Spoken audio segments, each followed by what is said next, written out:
Она што сакам јас да го работам, сакам да има голем импакт. Сакам да има импакт, позитивен импакт, врз светот, бар дори сум овде, да можам да оставам некаков позитивен белег. И светив дека имам глас и можност да го направам тоа тука кај нас.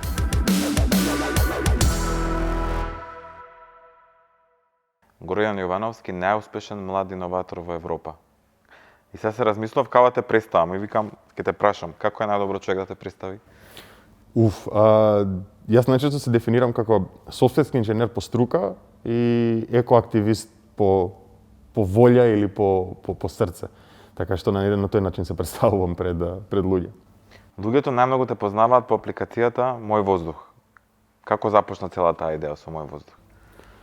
Мој воздух започна пред скоро веќе 6 години, значи декември 2014 се сеќавам. Јас бев тогаш уште студент на Финки, факултетот овде кај нас. И сакав да се научам како да направам мобилна апликација за Android. И решив, окей, дај, кога ќе правам веќе некоја апликација, да направам нешто што можеби ќе е корисно и започнав да разгледам на интернет за да добиам опции или идеи што би можело да биде таа апликација. Тогаш се сеќавам, налетав на сајтот за мониторинг на квалитетот на воздухот од страна на Министерството за животна средина и ги најдов податоците за квалитетот на воздухот таму. Но сватив дека тие податоци не беа прикажани на еден лесен или разбирлив начин. И си реков, окей, зошто да не пробам нешто со тие податоци да направам, макар и за моите пријатели може да ќе им биде корисно. Така што дефинитивно не беше очекувано да стане ова што е денес, барем не од почетокот. После тоа заврши факултет и се пресели во Холандија, така? Во Холандија живееше, работеше за Booking.com. Може да ни кажеш повеќе за тоа искуство? Холандија беше, според мене, супер искуство. Мислам, јас овде завршив додипломски студии, решив мастер студиите да ги продолжам на универзитетот во Амстердам, што има софтверска инженерска програма што комплетно одговараше на струката. И после завршување на мастер програмата таму, директно се вработив, најпрвен како софтверски инженер, а потоа и како менаџер во Booking.com, која што всушност е холандска фирма. Јас не знаев, дури не се вработив таму, се мислев америчка дека. И беше многу интересно искуството. Види, Booking е огромна фирма. Националности од скоро секоја земја во светот, испреплетени идеи и мислења, што многу ти ги отварат видиците на полења кои што може ги немаш размислено. Да работам со над 100 луѓе во сите тимови низ кои што поминав, беше прекрасно искуство. Да научам многу не само за големи софтверски фирми како работат туку и како да менаџирам луѓе во такви фирми. Така што се надевам дека сето тоа знаење ќе можам после да го применам тука. Која е некоја најголема лекција и најдобра лекција што ја научи за време на работењето таму?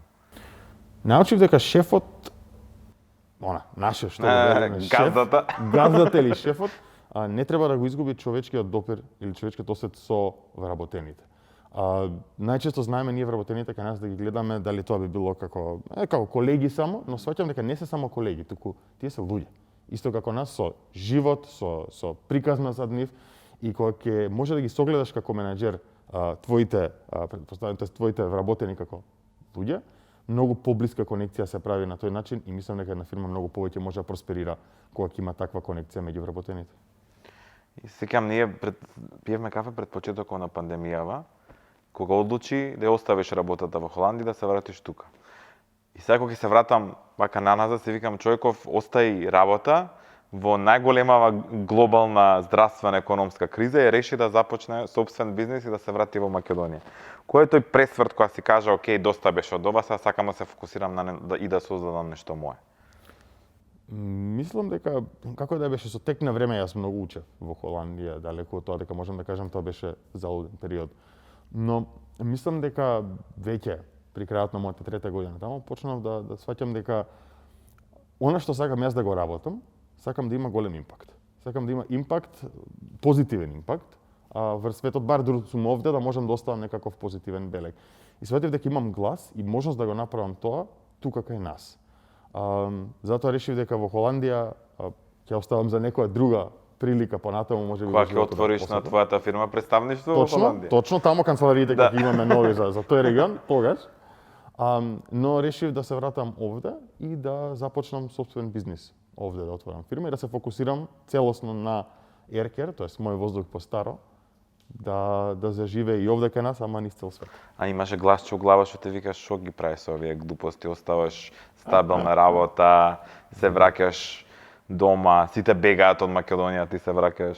Види, нема да си прв, ниту последен кој што ме гледал чудно малку и буквално ми збореле. Сигурно има такви реакции кога нормален си човек, со Скроз. тука ќе се враќаш. Скроз, многу луѓе ми викаат тоа. Но според мене јас велам дека види, отидов надвор, живеев и стварно им те порачувам на луѓе. Добите искуство надвор, видете како е, значи ако сме цело време затворени на едно место, не бива. Али тоа знаење што сме го научиле надвор, јас барем сакам да се вратам и да го применам овде. Бидејќи гледам дека има шанса нешто да се подобри дома, а сепак ова ми е дома моја, и сакам да гледам како расти и напредува. Така што целото тоа знаење кое што го примив овие 4 години би сакал да го продолжам овде. Ја имав, мислам и моево размислување е многу слично, дека јас сум за прошетај, работи, зашто искуството стварно, особено ако работи за голема глобална компанија, неверојатно, но треба да размислиме да се вратиме да продонесеме тука за развој на нашата земја. И са неќе мова да звучи клише, ама стварно се инспирација за многу луѓе, бидејќи нели најчесто луѓето комфортот си го бираат. Стабилна работа, добар живот, добар систем. Меѓутоа, ако луѓето кога тебе не се вратат тука и не се обидат барем да предонесат нешто позитивно, тогаш работите ќе си останат такви какви што се. Кажи ми, очекуваше толкав голем успех на Мој воздух? Не, воопшто не. Види, апликација која што потекнува од една мала земја како нашата, скриена, тоест во Балканот, стварно не очекував дека може да достигне светски рамки. Сега и во Америка сте присутни, така? 41 земја сме, да. 41 земја, браво. 41 земја Браво, фативме браво. сега. Вклучувајќи да и цела Европа, Австралија по грешка, пробувајќи да додам Австрија, додав Австралија во апликацијата и бев ај добро. Ај, уште таа земја. Та, Чекај, ама ај, ја додаде и Австрија, така не остана само. Како? И Австрија додавме, да. Австрија, ама има и наша Австралија, така Да, да, да, и за нив кој користи. Северна Америка фативме цела и Обединените Арапски Емирати беше последната Браво. земја која што ја додадовме. Така што да, фати прилично голем пазар.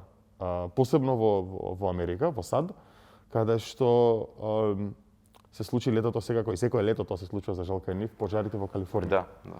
И многу луѓе од Калифорнија сватија дека сака да знаат точно што дишат во тие проблематични периоди, а немаше апликација која што многу им помагаше. Тука се појави AirCare и стварно фати голем дел од пазарот. А кој модел го користиш за проширување на брендот во нови пазари? Користиме еден поинтересен модел, бидејќи тоа беше докажано кога прв пат се проширивме во Србија како првиот голем нов пазар надвор од Македонија.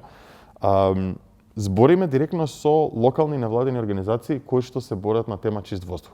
И ја користиме нивната мрежа за да се прошириме меѓу целиот нивен following, тоест во таа земја, бидејќи сеќате да може овде низ текот на годините луѓето дознале кој е Горјан и имам некој глас, секако во Србија или во другите земји не се знае. И не можеме да го користиме само тоа за промоција, туку користиме локални активисти и мрежи. Ама на начин ти си локални амбасадори. Да, скроз локални амбасадори и многу повеќе помага на тој начин да се стекне кредибилитетот, бидејќи кога они ќе одобрат, имаат добар глас таму, значи дека и граѓаните повеќе ќе веруваат на оваа нова апликација сега што И им тоа се е супер модел, зашто многу луѓе кои размислуваат да го прошириш бизнисот, мислат да ја морам да отворам канцеларија таму, морам фирма да отворам и така натаму, може да го направиш и преку локални амбасадори. Дефинитивно, види, значи оној за останатиот стар модел, јас тоа што го викам што замислуваме фирма, па да канцеларии мора сегде да има. Посебно ако работиш во IT светот, тебе не ти треба канцеларии. Ние не имаме канцеларии. Значи ние сме тим од тројца кои што технички канцелариите се кај мене во дневно. Да. Така да ако се собереме на некој состанок чат пат овде или сега преку Zoom, тоа го правиме. Али сме сепак присутни во 41 земја во светот. Значи продуктот уствари е најважен. Точно, продуктот е најважен и може многу да е скалабилен дури од твојата дневна соба. Што е важно за да креираш еден таков продукт? Бидејќи некој мое видување, мислам и некоја моја визија е дека особено во IT секторот ние во моментов сме повеќе сервисно ориентирани. Така. И треба веќе сериозно да размислуваме да креираме наш продукт. И се надам дека и ние еден ден можеби AirCare ќе биде нашиот Skype. Меѓутоа многу е важно да се стремиме кон креирање на глобален продукт. Што мислиш дека е важно и државата да направи, меѓутоа и компаниите и представниците од стартап секторот за да почнеме да работиме и да креираме еден таков глобален продукт? Мислам дека искрено е да не нема да го кажам да не се плашим, ама вистина е тоа. Гледам дека се Ама стискаме некој тие клише, од тие некој клише реченици Да. најголемата вистина. Не, скроз е вистината, бидејќи знам многу луѓе кои што имаат топ идеи и би сакале да ги пробат, но едноставно, знаеш, ризик ми е тоа, па ќе немам доволно време, па ајде да си седам вака ми е сега безбедно све, супер ми е, си имам работичка. Јас, мој воздух е работев 4 години, дур бев вработен. Јас бев комплетно вработен, не дека јас дадов отказ фул од day one. Туку работиш на некоја идеја и кога ќе видиш дека навистина има потенцијал и може да тргне, тогаш вложуваш повеќе од себе. Али оној мит дека немам време или немам кога да постигнат си ја пробам идејата, стварно е мит. Бидејќи еве, сите предприемачи околу тебе покажале дека може да имаат и социјален живот, и да јадат, и да спијат, и да работат, и пак да постигнат нешто со... А дали мислиш дека е мит дека не може да се успее од Македонија? Мислам дека е мит. Мит кој што не е вистина. Имаме, мислам, доста доволно примери кај нас кои што успеале и локално, а и тие кои што си имаат и проширено надвор од границите. Еве и Сивус сега, што се случува со Сивус. Секако. Затоа велам дека Македонија е многу интересен пазар според мене, бидејќи е супер тест пазар за одредени производи. Мал пазар е, го разбираме, го знаеме по интимно пазарот секако зашто сме од овде и може идеи нови да ги тестираме овде кои што понатаму може да се прошират на поголеми пазари и уште поголем импакт да направат. Така што верувам дека сме на еден начин во прилично добра позиција, дека може да експериментираме брзо и да дознаеме нешто што би работело, а што не. И која мислиш дека тука улогата најве на агенции како ФИТЕР на државата да овозможи развивање на продукти и нели на таква култура да се развие предприемничка стартап култура? Верувам дека баш државните институции и фондот за иновации треба да детектираат и да препознаваат можности и млади таленти, не мора млади воопшто, борам таленти кај луѓето кои што имаат одредена идеја и да се поддржуваат на каков било начин. Дали тоа би било финансиски кај што ќе им треба за да почнат идејата, менторски, дали тоа да се помогнат некако со услуги околу отварање на фирма, како да отворам фирма јас, дали да се јавам да најдам или ќе ми помогне некој. Ја многу убав блог имаше напишано за целото патешествие за отворање на компанија. Така. Да. Мислам дека Ама знаеш што ми се свига кај тебе? Значи, мислам сите сме свесни зашто дека одредени процеси во држава не се таму кај што треба да биде. Меѓутоа ми се свига кај тебе што критиката секогаш ти е проткаена со решение и твоето патешествие после тоа многу луѓе го користат за нивниот процес да биде многу полезен.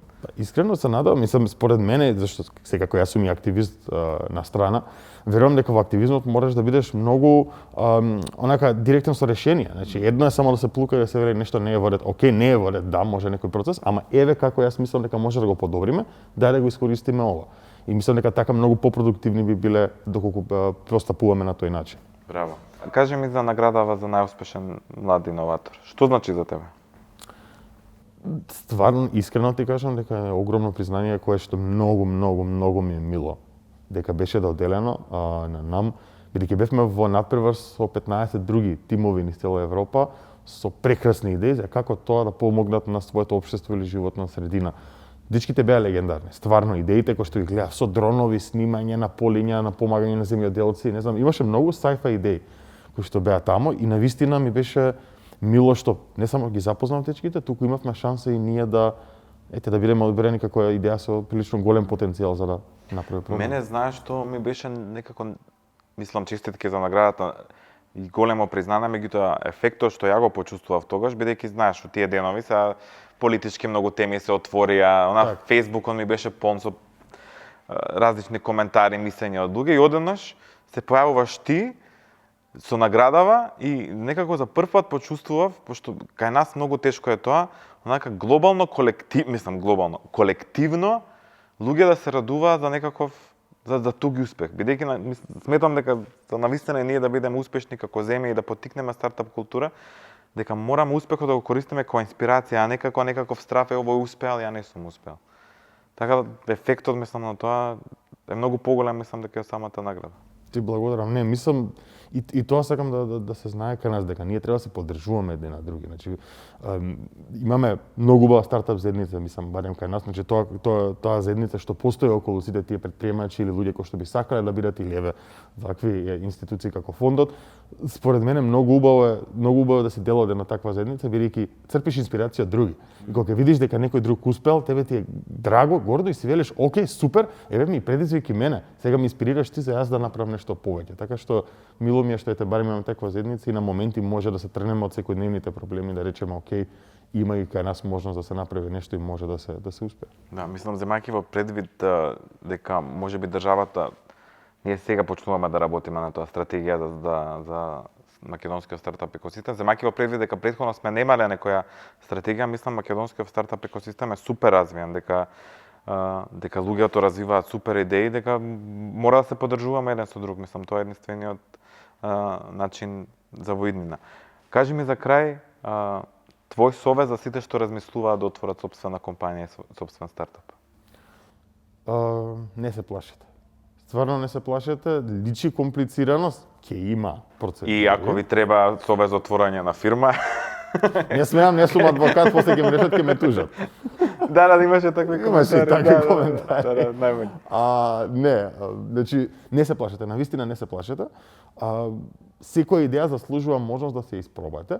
Секако има начини на кои што треба да се тестирате сопствената идеја, презентирајте ја пред други предприемачи, презентирајте ја пред поголема група на луѓе, добите фидбек. И ако гледате дека има можност, вложете малку од своето време. Секако не трчете да даете отказ од работа, но вложете време. И ако видите дека има шанси, Мислам дека самиот ќе осетиш кога ќе дое времето, кога ќе се фокусирам само на. Секако, али битно е тоа што велам, да работиш нешто кое што го сакаш. Да работиш нешто кое што ти лежи драго на срцето. Петар Брейнстер си работи нешто кое што него му е директно драго на тема на едукација. Јас работам на екологија, може Теодора работи на маркетинг и секој од нас има нека желба да го работи тоа. И после многу полесно бидејќи клише, еве и за крај клише знам, она најди работа што сакаш и нема да работиш ниту еден ден во животот. Ама вистина е. Вистина е. Значи ја верувам дека во сите такви клишеа најголемата вистина се крие. Скрос. И токму поради тоа станали клише. Скрос. Горијан, стварно се гордевам со луѓе со тебе.